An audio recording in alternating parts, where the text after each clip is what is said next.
Nama pedang ini Naga Puspa. Selamatkan dia. Jangan sampai jatuh ke tangan pendekar berwatak jahat.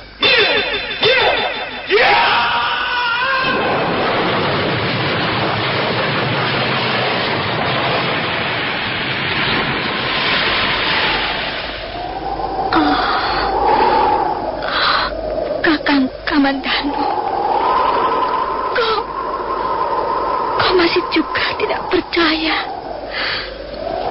bahwa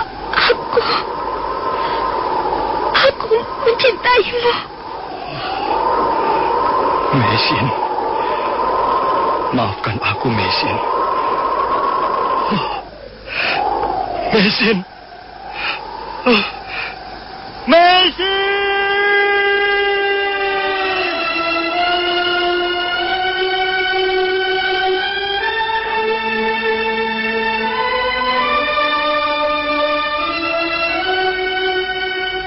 Tutur Tinula.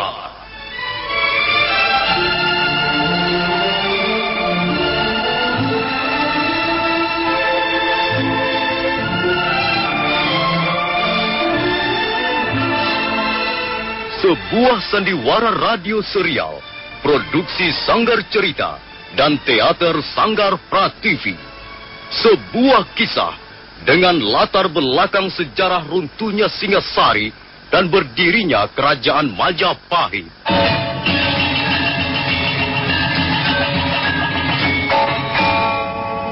Sandiwara ini didukung oleh pemain-pemain radio yang sudah ternama. Ferry Fadli, Ivone Rose, dan Eli Ermawati.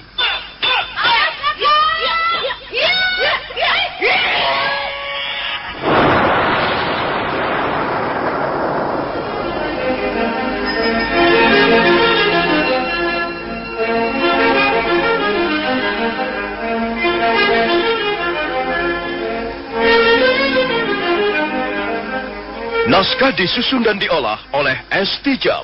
Hiasan musik dan sutradara C. Ispriyonoka. Kali ini mengetengahkan episode ke-8 dengan judul Angkara Murka Merajalela.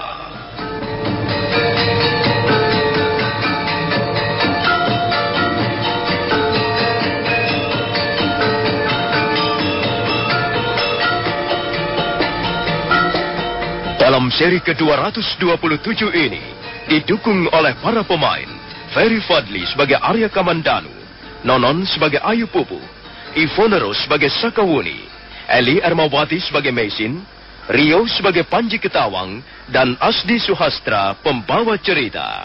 Selamat menikmati.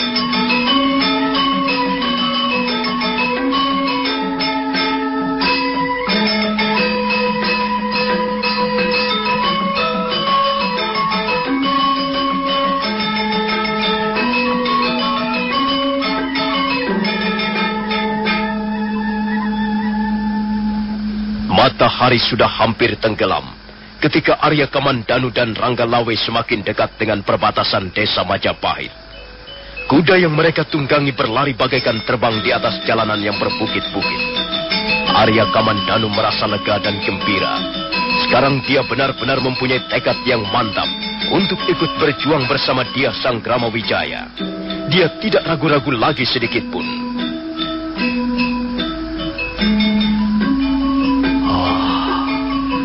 Hatiku lebih mantap sekarang.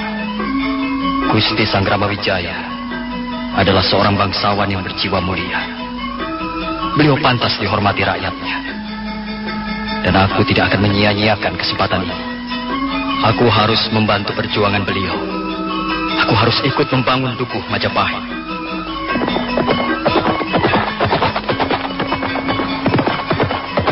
Kuda yang mereka tunggangi terus melaju. Dua ekor binatang itu dari kejauhan nampak seperti dua ekor semut yang bergerak perlahan-lahan. Makin lama makin jauh dan makin jauh. Mereka terus berlari meninggalkan debu yang mengepul di belakang mereka. Dan akhirnya mereka lenyap di balik kerimbunan hutan tarik.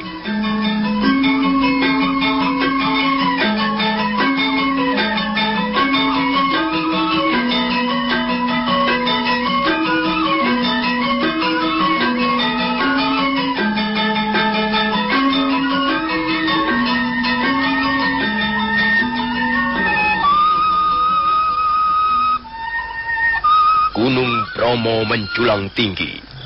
Kabut putih melingkari punggungnya. Puncak gunung muncul dari balik kabut bagaikan istana para dewa, ikut menyaksikan keabadian di bawahnya. Angin berhembus turun, mengalir ke lembah-lembah dan bukit-bukit di sekitar Gunung Bromo. Pagi itu, puncak Bukit Panampihan kelihatan lengang. Beberapa ekor burung bertengger di pepohonan, kemudian terbang lagi ke pohon-pohon yang lain. Rumah Dewi Tunjung Biru juga kelihatan sunyi dan lengang.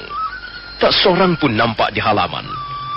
Sakawuni tengah berbicara dengan ibunya di serambi depan. Lukamu sudah sembuh, Nduk. Nampaknya kau sudah sehat kembali. Iya, Bu. Saya sudah tidak merasa sakit lagi. Tubuh saya sudah segar kembali. Mengapa kau tidak tinggal di sini saja bersama Ibu Wuni? Tinggallah di sini saja. Kita bisa hidup tenang di sini. Suasana alam di sini sangat indah. Pikiran kita tidak akan ruwet. Tidak, Bu. Untuk saat ini, saya belum bisa tinggal bersama Ibu. Kau memang anak yang keras hati, Wuni.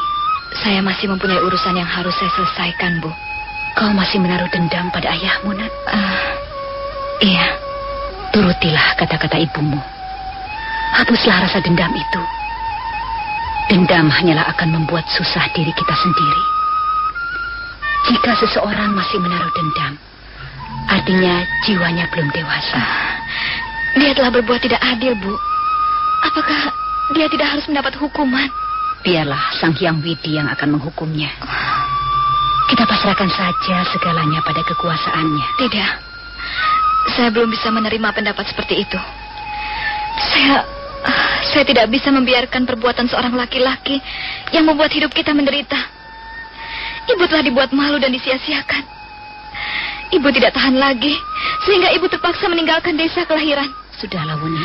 Sementara itu saya terpaksa hidup sendiri seperti anak liar, Bu.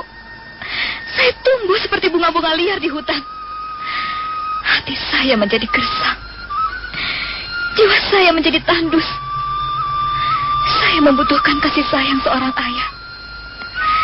Tapi harapan saya tidak pernah terpenuhi. Musim kemarau berlangsung sangat panjang. Saya hanya mengharapkan setetes air kasih sayang. Tapi itu pun tidak terpenuhi. Saya hanya memperoleh bongkah-bongkahan batu.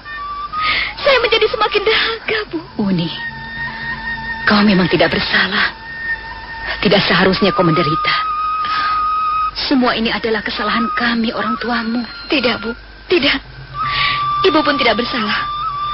Laki-laki yang bernama Banyak Kapuk itulah yang salah. Sudahlah, Wuni. Sudah. Tidak. Ibu tidak bisa membujuk saya. Mungkin ibu bisa mengobati luka-luka saya akibat kena racun dengan bunga tunjung biru. Tapi ibu tidak bisa mengobati luka-luka di hati saya. Maafkanlah saya, Bu.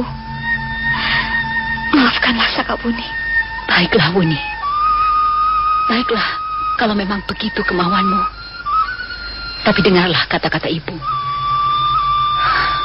Sebenarnya, tidak ada orang tua yang tidak mencintai anaknya. Ini sudah merupakan kodrat alam. Ini merupakan hukum kasih sayang. Cinta orang tua pada anaknya bagaikan air, bumi dan udara bagi tanaman. Cinta orang tua kepada anaknya bagaikan sebuah pelita di ruangan-ruangan yang gelap. Dia bersifat membimbing, melindungi, juga mengasihi. Ibu, saya mohon ibu jangan membius saya dengan kata-kata seperti itu. Tidak, tidak, Wuni. Ibu sedang mengatakan tentang kebenaran. Kebenaran yang hakiki. Kebenaran di sepanjang zaman. Percayalah pada ibu, Nduk. Kalau saja ayahmu tahu bahwa kau sudah lahir ke muka bumi ini, bahwa ada seorang gadis manis bernama Sakawuni, dan gadis itu adalah putrinya, tentulah dia sangat merindukanmu. Sungguh anakku. Banyak Kapuk boleh melupakan Ayu Pupuh, tapi dia tidak mungkin menyangkal hukum alam. Kalau dia tahu bahwa kau adalah putrinya, dia pasti akan menerimamu. Sudahlah, Bu, sudah. Saya tidak mau bicara lagi soal ini. Saya harus pergi sekarang, Bu. Baiklah, Wuni. Pergilah. Ibu akan mendoakanmu dari puncak Bukit Panampihan ini. Semoga langkah-langkahmu selalu dalam lindungan Sang Yang Wit. Kau mengejar pangkat dan kedudukan.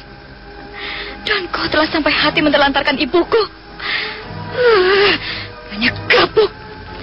Aku harus membuat perhitungan denganmu. Ya.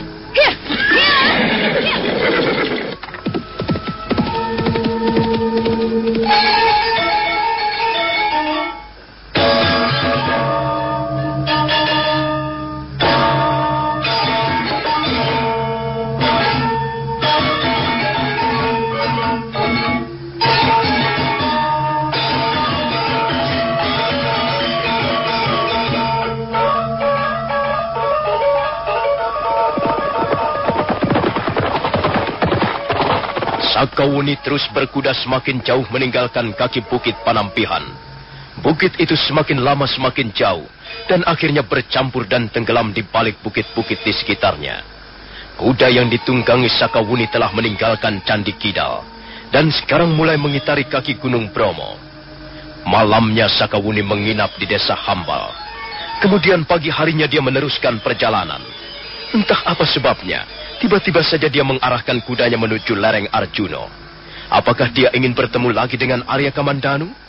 Sakawuni merasa kesal, tapi dia tetap ingin pergi ke lereng Gunung Arjuno.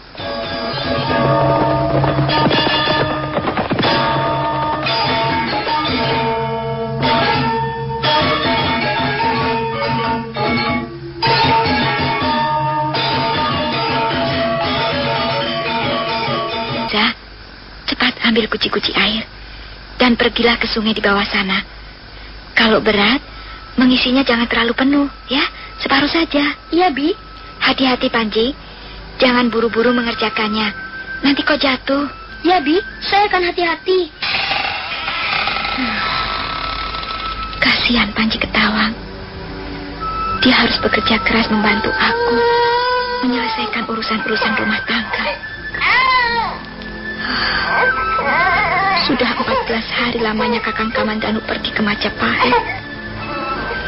Kapan dia akan kembali lagi ke lereng Arjuna? Ataukah dia tidak akan kembali lagi? Coba ya sayang ya. Ada apa, Ayu? Ada apa? Haus ya? Aduh, kasihan. Coba ya sayang ya. Cup.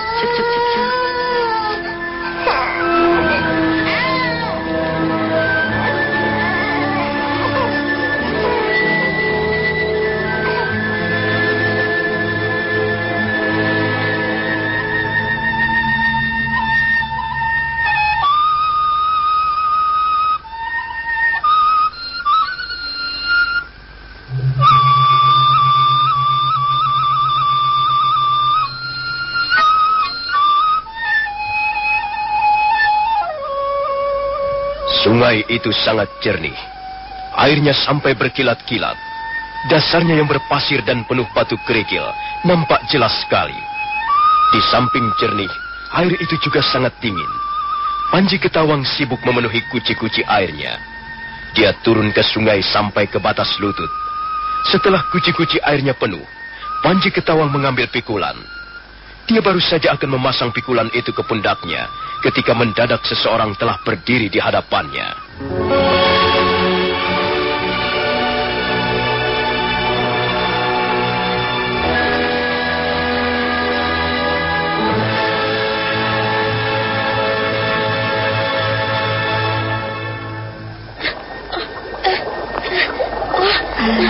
Ada apa, Panji Ketawang?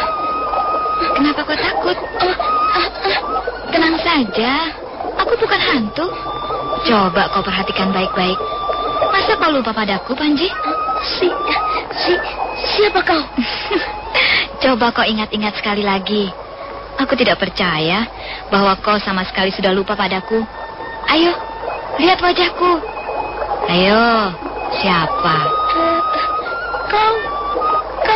Kau Bibi Wuni?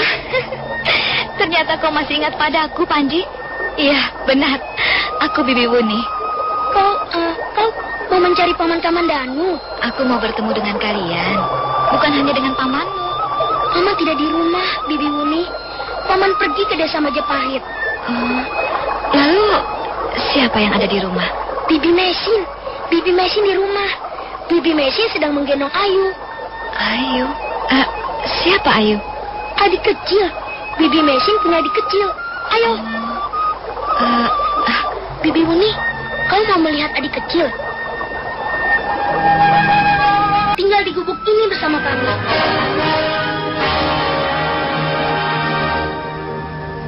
Mesin menatap Sakawuni yang masih berdiri di tengah-tengah pintu. Kedua orang wanita itu saling bertatapan untuk sesaat lamanya. Mesin segera mengenali siapa gadis yang sekarang berdiri di hadapannya. Oh, adik, bukankah kita pernah bertemu? Ya, kita pernah bertemu beberapa kali. Adik datang bersama siapa? Aku datang sendirian saja. Bibi Wuni ingin bertemu dengan Paman Kamandanu. Oh, sayang sekali. Kakang Kamandanu pergi ke Majapahit. Sudah beberapa hari ini dia tidak di rumah. Mari silakan duduk. Mari silakan. Ya, terima kasih. Ayo Panji, tolong siapkan air minum ya. Ya, Bibi Mesin. Panji Ketawang lalu melangkah ke ruangan belakang. Sementara Mesin menerima tamunya di balai bambu. Untuk sesaat lamanya, mereka berdiam diri. Saya ingat sekarang. Saya ingat bahwa adik telah beberapa kali menolong saya. Waktu itu, saya bersama almarhum suami saya. Saya banyak berhutang budi pada adik. Lupakan saja soal itu. Aku datang bukan untuk meminta balas jasa. Aku datang hanya sekedar ingin bertemu dengan kalian. Kami sangat gembira atas kunjungan adik. Sayang sekali, Kakang Kamandanu tidak ada di rumah. Tidak apa-apa. Jadi, kaukah istri Kamandanu? Iya. Adik benar. Sayalah istri Kakang Kamandanu. Kenapa? Tidak apa-apa. Aku hanya sekedar ingin tahu saja. Tentunya adik akan menginap malam ini. Kami akan merasa sangat senang jika adik sudi menginap barang semalam. Terima kasih atas keramahanmu. Panji Ketawang, kelihatannya sangat senang melihat kehadiran adik. Anak itu sudah semakin besar sekarang. Dulu masih agak kecil. Anak itu bertambah nakal. Bukan saya yang nakal, Bibi Mesin. Paman Kamandanu itu yang nakal. Dia senang keluyuran. Jangan berkata begitu, Panji. Kau selalu menyalahkan pamanmu. Kau harus tahu, kalau pamanmu pergi, tentulah pamanmu mempunyai urusan penting yang harus diselesaikan. Kau jangan selalu menyalahkan pamanmu. Panji kesal, Bi. Paman tidak pernah di rumah. Paman sepertinya tidak betah di rumah. Sudahlah, Panji. Kau bermain-main saja di halaman sana. Ayolah, silahkan adik minum. Marilah kita minum bersama. Oh ya, selama ini saya belum tahu siapa nama adik. Dulu, adik pernah memperkenalkan nama adik sebagai Angin Lengan Seribu. Siapakah sebenarnya nama adik? Namaku Sakawuni. Oh, nama yang bagus. Marilah adik Wuni. Marilah kita minum bersama-sama. Terima kasih.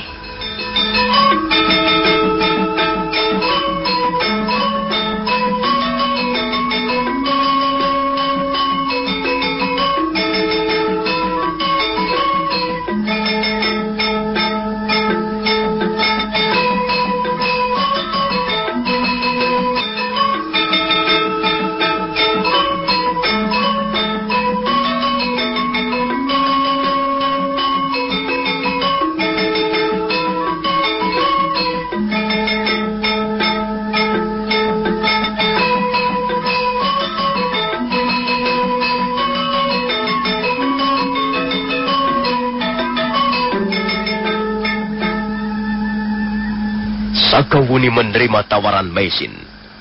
Malam itu dia menginap di lereng Gunung Arjuna. Sebenarnya Mesin agak curiga melihat kehadiran Sakawuni yang tiba-tiba. Dia menduga, tentulah ada hubungan antara Sakawuni dan suaminya, Arya Kamandanu. Malam harinya, ketika Panji Ketawang dan Ayu Wandira sudah tidur pulas, dua orang wanita itu duduk di ruangan tengah sambil bercakap-cakap.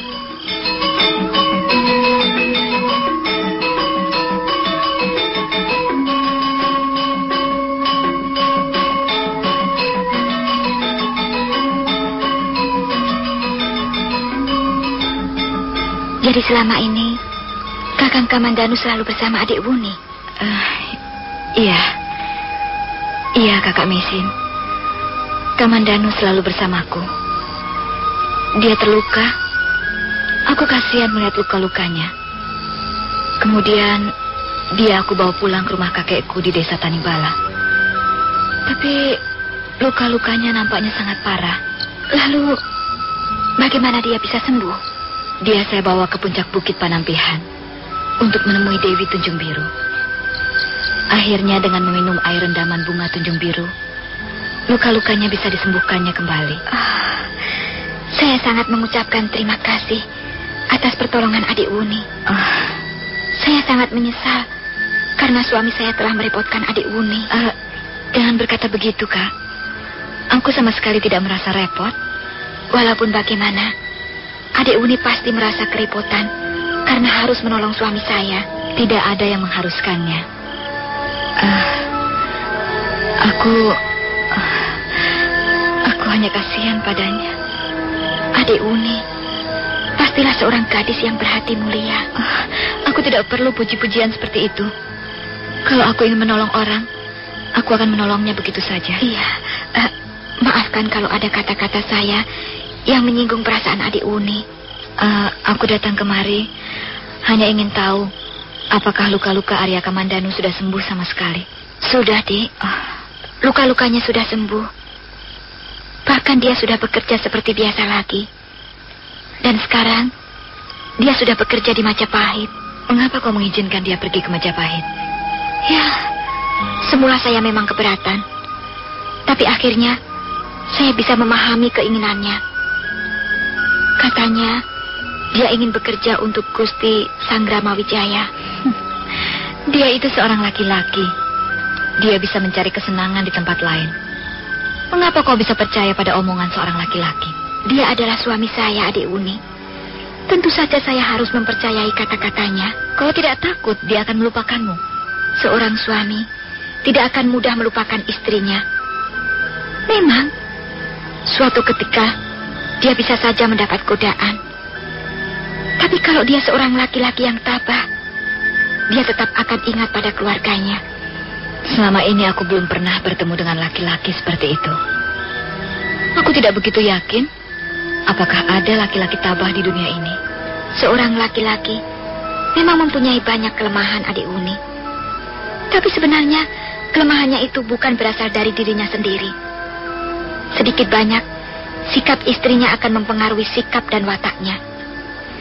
Kalau kita beri kepercayaan, kalau kita berikan kesetiaan, kalau kita berikan pengertian, tentulah dia akan berusaha mengatasi godaan. Ya, mudah-mudahan saja suamimu itu tetap tabah seperti yang kau harapkan. Adik Wuni, ada apa sebenarnya? Tidak ada apa-apa. Aku senang bertukar pikiran seperti ini. Hal ini akan membuat pengetahuanku lebih banyak dan wawasanku lebih luas. Sebenarnya, kami adalah pasangan suami istri yang kurang bahagia. Apa? Apa yang kau katakan, Kakak Mesin? Kami memang suami istri. Tapi kami tidak pernah merasakan sebagaimana halnya yang dirasakan oleh sepasang suami istri. Kami sepertinya mempunyai dunia sendiri-sendiri. Saya dengan dunia saya sendiri. Dan Kakang Kamandanu dengan dunianya sendiri. Kami pernah hidup satu atap. Tapi kami tidak pernah bertemu. Kami berdekatan. Tapi sebenarnya kami selalu berjauhan. Mengapa bisa begitu? Aneh sekali perkawinan kalian ini. Iya, memang aneh, adik Wuni. Tapi itulah yang terjadi.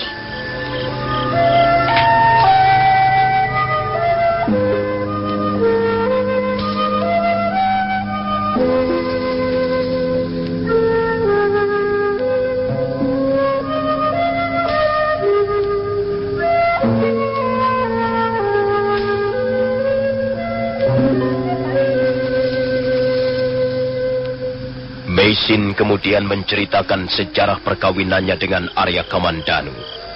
Wanita berkebangsaan Mongolia itu bercerita sambil sekali-sekali mengusap air matanya. Tidak lupa dia menceritakan perihal hubungannya dengan Arya Dwi Pangga, sehingga menyebabkan lahirnya Ayu Wandira. Sakawuni merasa iba mendengar kisah yang dituturkan Meisin. Begitulah adik Uni. Bukankah di dunia ini tidak ada yang tidak mungkin terjadi? Semuanya serba mungkin. Dunia ini memang milik kita, tapi rahasianya bukan kepunyaan kita. Saya sudah pasrah, adik Uni. Kalau aku jadi kakak Meisin, Arya Dwi Pangga itu sudah kubunuh. Mengapa harus begitu, adik Uni? Membunuh orang itu tidak baik. Membunuh manusia berat dosanya. Kakek saya seorang pendeta penganut ajaran Buddha. Kakek saya sering mengatakan bahwa membunuh makhluk hidup akan membuat hidup kita dibayang-bayangi ketakutan. Ketakutan akan dosa-dosa kita sendiri. Tapi kita tidak boleh tinggal diam dan membiarkan manusia-manusia buas seperti itu berkeliaran. Kita tidak bisanya pasrah kepada keadaan, kah? Sudahlah, adik Uni. Saya sudah merasa cukup bahagia dengan apa yang saya terima sekarang ini. Kalau Kakang Arya Kamandanu masih menggenggam sebungkah kekecewaan karena sejarah kelahiran Ayu Wandira, saya akan menerimanya. Saya cukup tahu diri.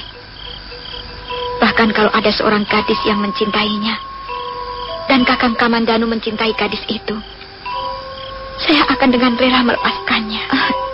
Jangan berkata begitu, Kakak Meisin. Kamandanu itu sekarang sudah menjadi suamimu. Kau harus mempertahankannya. Kau harus membuat kubu untuk menyelamatkan perkawinan kalian. Apakah kubu atau benteng buatan manusia dapat melawan nasib? Nasib bukan urusan kita, Kak. Mengapa kita harus memikirkannya? Kau tidak boleh putus asa, Kakak Meisin. Menurut pendapatku, kau adalah wanita yang paling tepat untuk mendampingi Arya Kamandanu. Sekalipun banyak menderita, tapi kau tetap berhati suci. Kau jujur dan setia, dan kau tabah. Arya Kamandanu membutuhkan seorang wanita seperti kau, Kakak Meisin. Saya kira adik Uni terlalu berlebihan memuji saya. Saya tidak suka memuji orang. Saya mengatakan apa yang sebenarnya.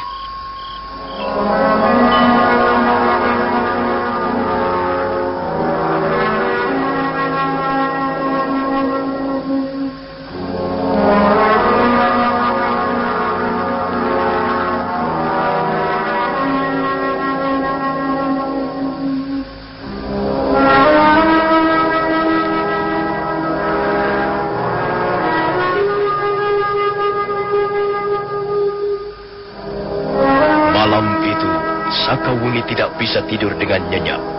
Meisin juga sekali-sekali terbangun karena Ayu Wandira menangis. Dua orang wanita itu tidur dengan mimpinya masing-masing.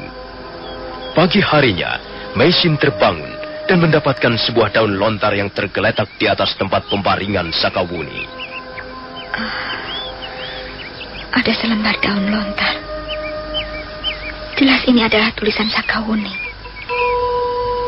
Rupanya dia sudah pergi. Rupanya diam-diam dia pergi. Mungkin ada sesuatu yang ingin disampaikannya padaku. Kakak Meisin, kalau kau membaca tulisan ini, aku sudah pergi. Aku kagum pada kepribadianmu, Kakak Meisin. Kau seorang wanita yang berpengetahuan luas dan berhati mulia. Sang Hyang Widi pasti akan melindungimu. Aku tidak pernah menyesal telah menolongmu. Wanita seperti Kakak Meisin tidak pantas disia-siakan. Ketahuilah, Kak, sebenarnya aku mencintai Arya Kamandanu, suamimu yang menyebalkan itu. Semula hatiku panas. Kamandanu tidak pernah menceritakan bahwa dia sudah mempunyai seorang istri. Hidupku hampir saja runtuh gara-gara suamimu. Tapi akhirnya aku menjadi lega dan bahagia. Ternyata kaulah istrinya. Sekarang hatiku sudah menjadi adem, seperti diguyur air pegunungan. Aku sungguh-sungguh rela melepaskan Kamandanu agar kembali padamu, Kak. Menurut pendapatku, di dunia ini tidak ada wanita yang pantas mendampingi Arya Kamandanu selain Kakak Mesin. Aku selalu berharap suatu saat nanti kalian akan hidup bahagia selama-lamanya. Selamat tinggal, Kakak Mesin. Dari adikmu, Sakawuni, seorang gadis yang liar dan brutal. Aku sudah menduga sebelumnya. Sakawuni pasti mencintai Kakang Kamandanu. Aku bisa melihat kilatan-kilatan cinta itu bersembunyi di balik tatapan matanya. Kasihan Sakawuni. Kakang Kamandanu tidak boleh begitu. Seharusnya dia berterus terang. Tapi mungkin saja dia juga mengharapkan cinta Sakawuni. Mungkin saja begitu. Dan kalau memang begitu, aku rela melepaskannya. Aku tahu Sakawuni seorang gadis yang baik dan setia, walaupun penampilannya agak liar. Bibi Mesin, lihat Bi, lihat. Ayo ngompol, adik kecil ngompol. Aduh, ngompol ya? Ayo ngompol ya sayang ya. Aduh, sini. Sana Panji, ambilkan popok di belakang ya. Ambilkan popok untuk Ayu. Cup ya sayang ya. Cup. Aduh, banyak sekali pipisnya.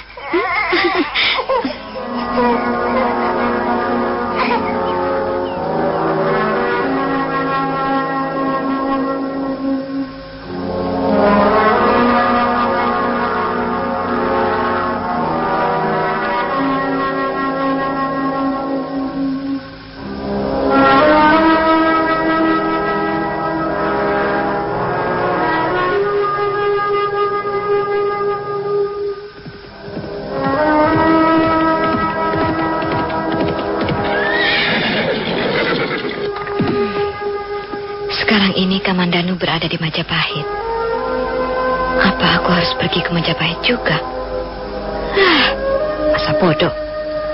Aku ke Majapahit bukan untuk menemui Arya Kamandanu.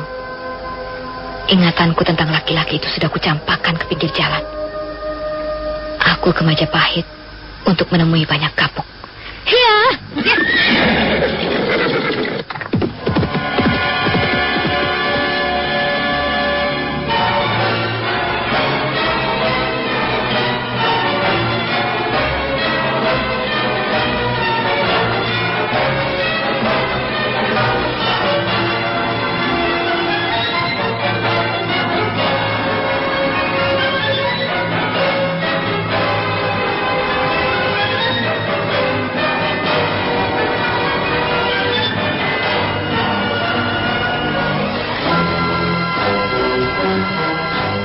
Ayo katakan Pak Tua. Katakan di mana anak gadismu, Iya Pak Tua. Katakan, kami tidak akan berbuat kasar kalau kau mau berterus terang mengatakan di mana anak gadismu. Mengapa tuan-tuan mencari anak gadis hamba? Pak Tua. Iya Tuan. Anak gadismu itu memang cukup cantik Pak Tua. Nah, itulah sebabnya kami akan mencarinya. Apakah itu aneh Pak Tua? Iya Pak Tua. Maaf tuan-tuan, maaf. Anak gadis hamba itu sudah tidak tinggal bersama hamba lagi. Jangan begitu Pak Tua. Percayalah, anak gadismu itu tidak akan kami apa-apakan. Tenanglah Pak Tua. Paling-paling hanya akan kami beri kesenang-senangan. Ampun tuan-tuan, ampun. Hamba terpaksa tidak bisa membantu tuan-tuan.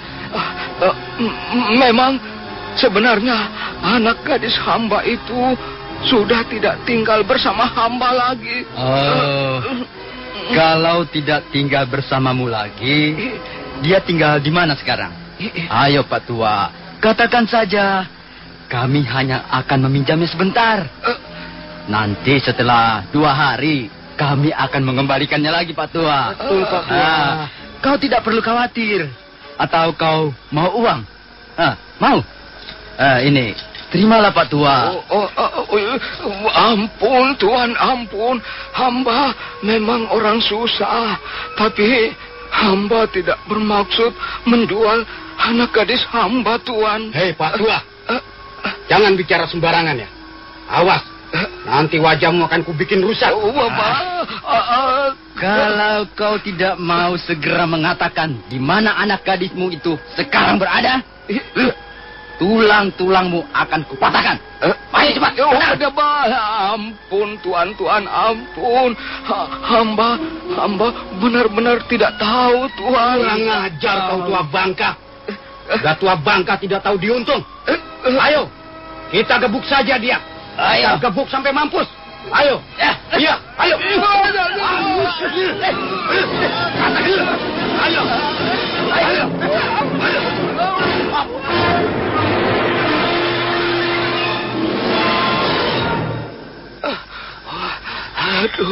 Aduh, ampun Tuan. Aduh, sampai hati Tuan menganiaya hamba yang sudah tua ini. Aduh, Tuan. Jangankan hanya menganiaya, membunuhmu sekalipun, kami tidak akan ragu-ragu lagi. Kalau memang kau tidak mau mengatakan di mana anak gadismu berada. Pak Tua, kau jangan menjadi orang bodoh. Cukuplah dengan menjadi orang tua saja. Dengan menyerahkan anak gadismu itu pada kami, kau justru akan menjadi orang yang lebih terhormat. Apa kau tidak tahu siapa kami? Tahu Tuan. Tuan adalah prajurit Kediri. Nah, itu tahu. Makanya jangan sembarangan menghadapi kami. Kami bisa berbuat sesuka hati kami jikalau ada orang yang membuat hati kami kesal. Cukup jelas? Iya, jelas Tuan. Jelas sekali. Nah, sekarang katakan, di mana anak gadismu itu? Ayo cepat katakan Pak Tua. Kami sudah tidak sabar lagi. Waduh bala, ampun Tuan. Hamba tidak tahu. Mungkin mungkin dia dibawa kabur pacarnya Tuan. Sudah 2 hari ini dia tidak pulang ke rumah hamba. Kurang ajar kau Pak Tua. Bisa saja kau membuat alasan. Kau memang harus dibikin babak belur. Benar Kakang? Kita bikin saja dia babak belur. Orang papa. 2 orang prajurit itu sudah hampir bergerak bersama-sama. Mereka sudah mengepalkan kedua belah tangannya masing-masing untuk menghantam Pak Tua yang berlutut di pinggir jalan. Tapi mendadak mereka mengurungkan niatnya karena mendengar derap kaki kuda mendekat.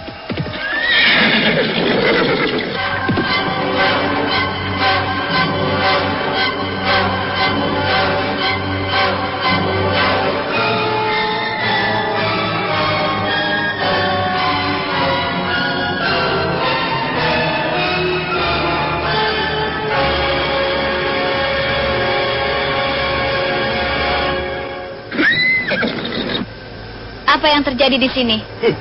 Apa pedulimu? Kalau kau mau lewat, terus saja lewat. Ini bukan urusanmu. Kalian tentulah prajurit-prajurit Kediri yang terkenal gagah perkasa. Tapi sayang sekali. Rupanya kalian belum pernah belajar menjawab pertanyaan seseorang dengan baik. Kau sudah tahu bahwa kami adalah prajurit-prajurit Kediri. Mestinya kau bisa berbuat sopan pada kami. Ayo, turun dari kudamu. Jangan berbicara dari atas punggung kuda seperti seorang pangeran pati. Cepat turun. Sebenarnya aku tidak ingin turut campur urusan kalian. Sebenarnya aku hanya ingin liwat. Tapi karena kau menyuruhku turun, baiklah, aku akan turun. Tapi dengar, kalau aku turun dari kudaku, bukan berarti aku takut atau gentar menghadapi prajurit-prajurit Kediri. Ya.